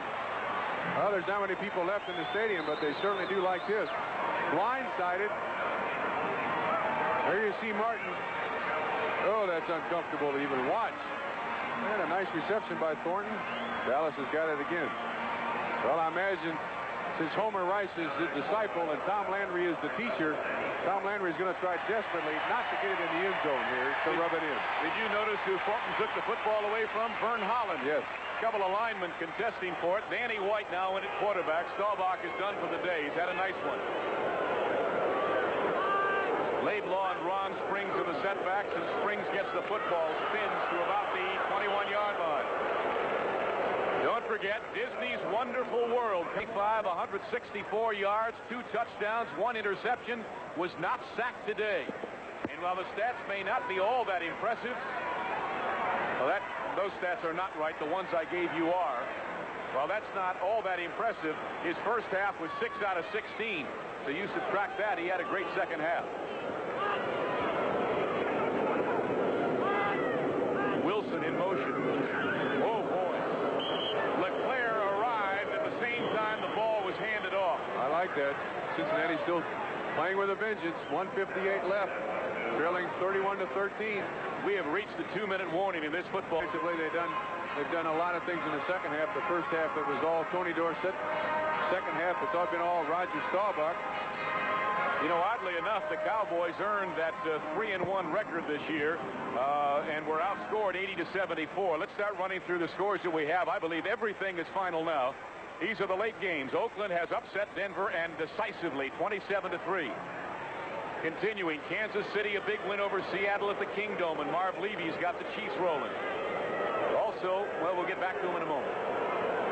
Third down for Danny White, spread formation.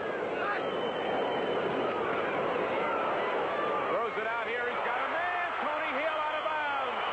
Inside the 10-yard line, it'll be 1st and 10 Dallas, or 1st and goal Dallas. That's kind of rubbing it in, Sam. I think so. Third down and 8. Leading 31-13. Go to the shotgun. There's nothing wrong with it. Okay, let's continue with our scores. So the Rams have beaten the Cardinals. First down. They said he stepped out of bounds at the 12, not inside the 10. So I was right the first time. Springs to the 5-yard line. Jimmy LeClaire made the stop, and the Bengals have not given up. And I think that's a great test of some of their character. Not all of them, but some of them. I agree. This is a very talented football team. They have 13 first-round draft choices on this football team, and eventually they're going to win.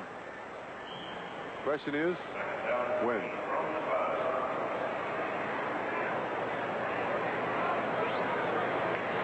Minute 24, and the clock continues to run at the 5-yard line. Second down at about 3 now for Dallas.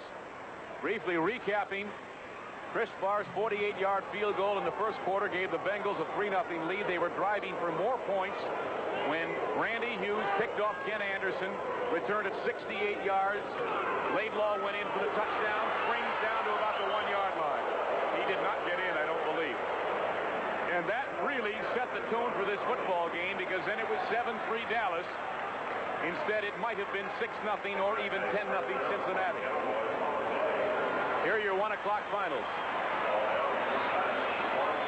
Houston 31-10 over Cleveland. Washington beat Atlanta 16-7. The Jets in a big upset over Miami by 6 points. New Orleans defeated the hapless Giants at the Superdome by 10. The biggest upset of the day, the Steelers lose for the first time at Philadelphia.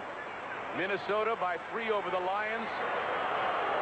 Baltimore losing again. That 5 straight. Buffalo wins by 18. And Tampa Bay 17-13 over Chicago. You are up to date. First down, goal to go. Springs has earned the touchdown. He got it.